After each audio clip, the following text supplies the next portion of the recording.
Hi friends आमी Soma सोमास cooking चैनेले आपनादेर सबाइके स्वागत। आज आमी आपनादेर संगे तालेर बड़ार रेसिपि शेयर करब। आमी जेभावे तालेर बड़ा बानानोर जोन्नो बैटारटा तैरी करब, आपनारा जोदि एकई रकम भावे बैटारटी तैरी करें ताहले प्रतिटी तालेर बड़ा हबे एकदम नरम तुलतुले ओ फुलको। परेर दिन पर्यन्त एकई रकम भावे तालेर बड़ागुलो फुलको ओ नरम तुलतुले थाकबे। चलुन ताहले एखोनी तालेर बड़ार रेसिपिटा देखे निन। तालेर बड़ा तैरी करार जोन्नो प्रथमे आमी बैटारटा रेडी करे नेब। तार जोन्नो एकटा मिक्सिंग बोलेर मध्य मेजारमेंट कापेर 1 काप निये निलाम तालेर माड़ी बा तालेर बाल्ब। तारपर आमी हाफ काप सुजिके हाफ काप दूधेर मध्य भिजिए रेखेछिलाम 3 घंटा आगेर थेके। एखन सुजिटा एकदम नरम हये गेछे, सेई सुजिटा आमी एखाने दिये दिচ্ছি। एरपर दिए दिচ্ছি हाफ काप चीनी। आपनारा जे जेमन मिष्टि खान सेई अनुपाते एखाने चीनीटा व्यवहार करबेन। दिए दिচ্ছি हाफ चामच नुन, एते करे मिष्टिर बैलेंसटा बजाय होबे। एखन सबकिछु खूब भालोभाबे एकटा हैंड उइक्स दिए मिक्स करे निচ্ছি।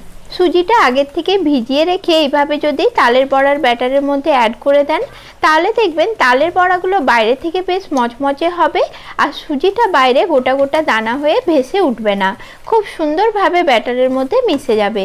সবকিছু আমি খুব ভালো করে মিক্স করে নিয়েছি। এখন এর মধ্যে আমি দিয়ে দিচ্ছি ময়দা। আমি এখানে মেজারমেন্ট কাপের 1 কাপ ময়দা নিয়েছি। সেই ময়দাটাই অল্প অল্প করে ব্যাটারের মধ্যে আমি মিক্স করে নেব।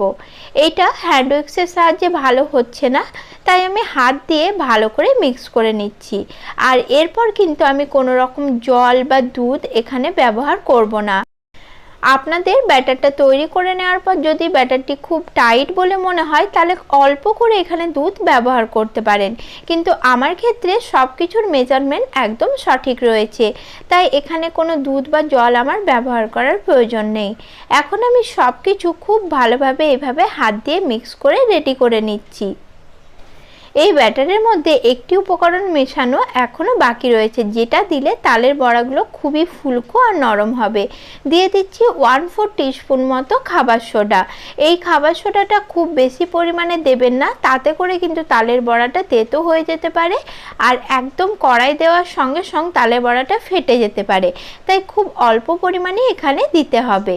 ব্যাটারটা তৈরি হয়ে গেল। এই ব্যাটারটা আমি 10 মিনিটের জন্য ঢেকে রেখেছিলাম। 10 মিনিট পর ব্যাটার আমি খুলে নিলাম। তারপর হাত দিয়ে আরেকবার খুব ভালোভাবে মিশিয়ে নেব। আর এই পর্যায়ে কিন্তু চিনিটাও খুব ভালোভাবে গলে ব্যাটারের সাথে মিশে গেছে। সবকিছু ভালো করে একবার মিশিয়ে নেওয়ার পর বড়াগুলো এখন আমি ভেজে নেব। বড়া ভাজার জন্য কড়াইতে খুব ভালোভাবে তেলটা গরম করে নিয়েছি। এখন গ্যাসের ফ্লেমটা মিডিয়ামে রেখে একে একে বড়াগুলো এভাবে তেলের মধ্যে দিয়ে দিচ্ছি। এই পর্যায়ে কোনো রকম নাড়াচাড়া করার প্রয়োজন নেই। যতগুলো বড়া কড়াইয়ের মধ্যে ধরবে ততগুলো আমি প্রথমে দিয়ে দিচ্ছি।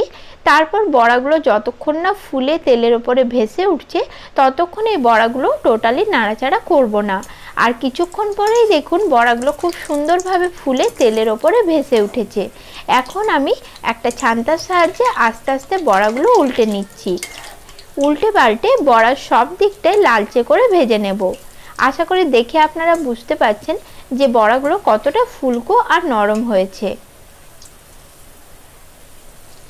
আপনারা চাইলে এই বড়ার মধ্যে নারকেল কুচি অথবা বাদাম কুচি ব্যবহার করতে পারেন। তালের বড়া এইভাবে তৈরি করলে পরের দিন পর্যন্ত একই রকমই ফুলকো ও একদম নরম তুলতুলে থাকবে।